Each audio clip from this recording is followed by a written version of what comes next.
Hey, so when do my time start? Oh, it started? Well, then let me start. Hey, I'm just here so I don't get fined.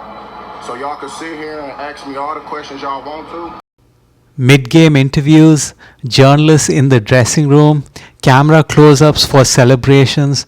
What are the changes that we can expect to see in the Premier League, and how may this affect the game that we love? So we have to talk about the latest changes that we can expect to see in the Premier League starting next season.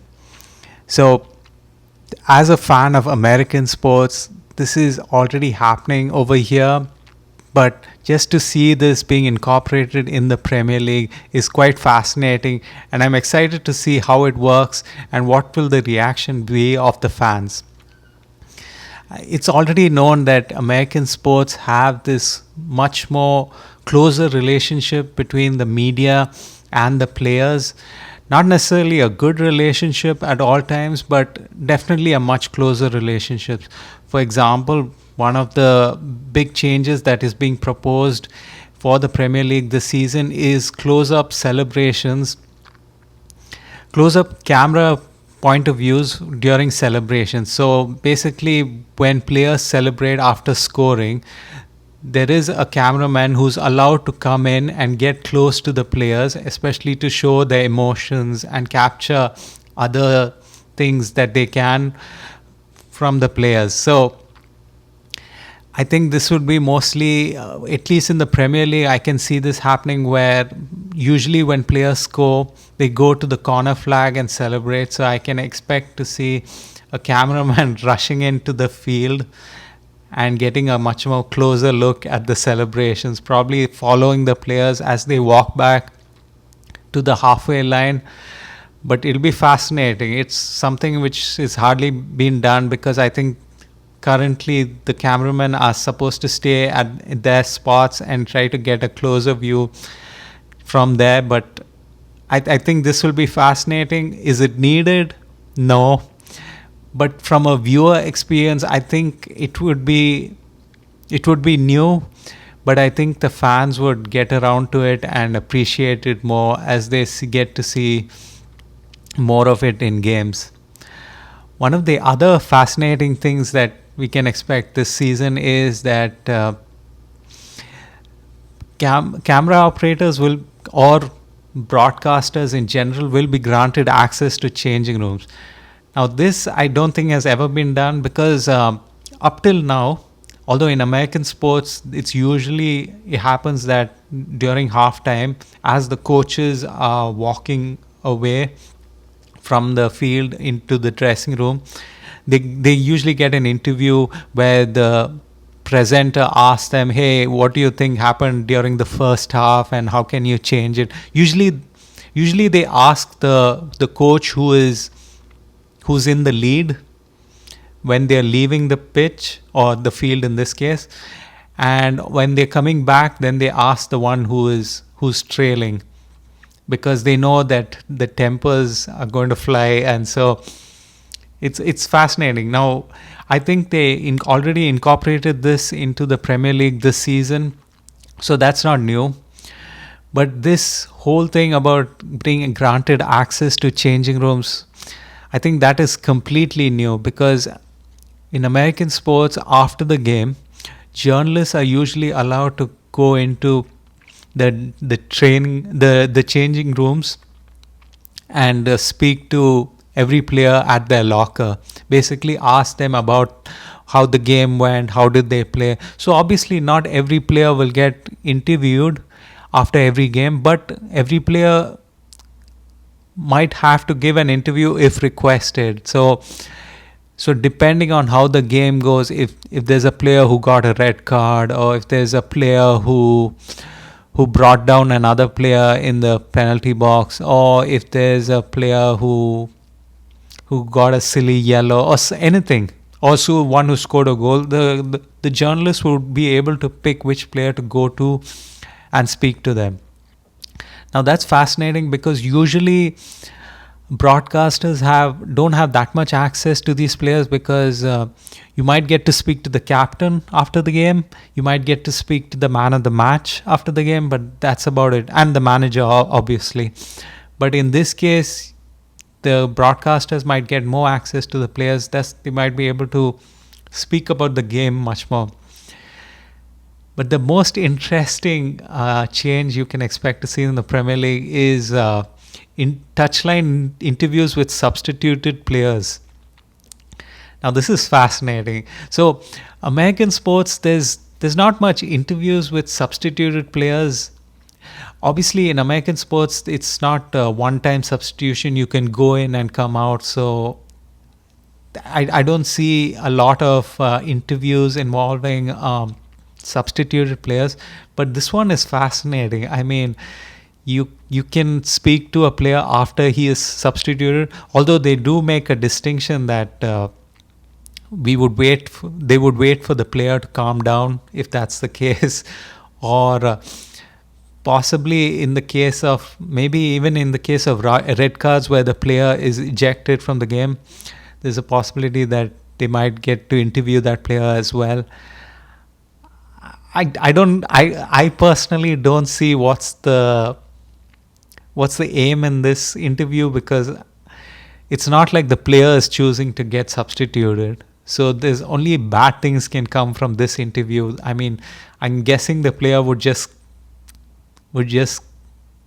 be polite and not complain. But I mean, what do you expect the player to say? He's being substituted for a reason which only the manager knows. I mean, he can talk about his play, but at the most he can say that, yeah, I didn't deserve to be substituted.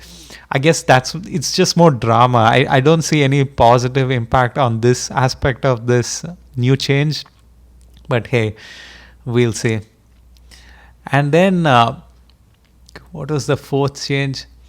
Yeah, and then some broadcasters are also insisting on more access to the changing rooms, where I think they might have cameras in.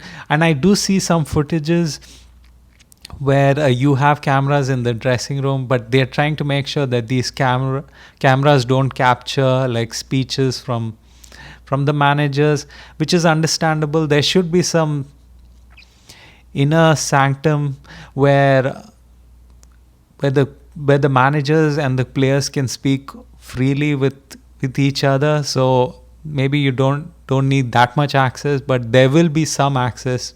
So you might see some frustrations, very similar to what you see in those football documentaries where players are coming off from the pitch during halftime or after full time, where they're upset with the result, or they're pleased, or they're celebrating.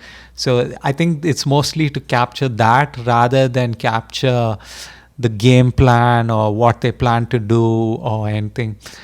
Although with the aspect of this where it's being fed live outside, I mean, it might be fed to the viewers on a delay, maybe a few minute delay. So normally in documentaries, you get the footage, you put it in there, then I'm guessing the clubs will come have a look at it and then say, hey, no, you can't put that in, take that out. But in this case where it's live broadcast, I mean, it might be on a few minutes delay. Can you stop anything from going out? No, probably not. So I'm just fascinated to see this. By the way, although this all comes from American sports introduced this because it came from WWE. So this is all from WWE. Where I know I'm going to piss off some wrestling fans, but it's more entertainment than actual sport. And so they are trying to incorporate that, which they have done in American sports, to get more access to broadcasters. And similarly, that's now going to the Premier League. Now, would this be accepted? I think like all changes, initially there would be hesitancy. The players would object. The managers especially would object. I mean, lot of these managers are like maniacs who like to have control over what they say, over who enters into their area. So, but I think as this goes on, the more times it happens, I think this just becomes normal. I mean, I think it was being mentioned earlier that somewhere that initially when teams used to come into the pitch to start the game, they would all just rush in and just go stand in their positions, and then the game would start. This, and it's only much later that the Premier League started bringing players in a line, and they would stand side by side, and then they would shake hands and all that. So it was more like a presentation. But now, as you can see in the Club World Cup, there are more changes happening where players are being introduced individually, and that's definitely an American sports thing which is coming. And who knows that there's no mention about that coming in this time, but I think that is just a rehearsal for next year's World Cup. So we can hope to see it there, but maybe not in the Premier League yet. Now, is that needed? Probably not, but it does create the suspense because you can get the initial just role players one by one, and then get the main players like a Haaland or an Mbappe, where basically you're building up the tension in the crowd, and then the cheers get louder and louder as each player is introduced to the field. So I'm excited. Let's see what happens. It'll be fascinating. The mid-game interviews with substitutes will be fascinating. Just imagine Garnacho having an interview. And that's another aspect. A lot of them are not fluent in English or the local language. So would you have translators, or some players might not be comfortable, may have never given an interview before, or may have never given an interview in the local language, or in this case it will be English. So I don't know how they would address those challenges, but let's see. This is the first time for everything. A lot of rules have been introduced in the past in the Premier League, and some have been used in the future, and some have been just scrapped. I mean, you can talk about last year where you had yellow cards for taking time with throw-ins and other things, and then midway during the season they just randomly stop and nobody talks about it anymore. So I guess that's something similar might happen in this case, but I think these are changes which are most likely to stay or stick, because the broadcasters, especially the local broadcasters, Sky Sports and TNT Sports, have insisted on this, especially in their new negotiations, because they want to keep in line with their rival US broadcaster. So let's see. We'll see what happens, and hopefully it turns out to be a good product. If you like this content, please like and subscribe, as it helps other people view this video. Thank you so much.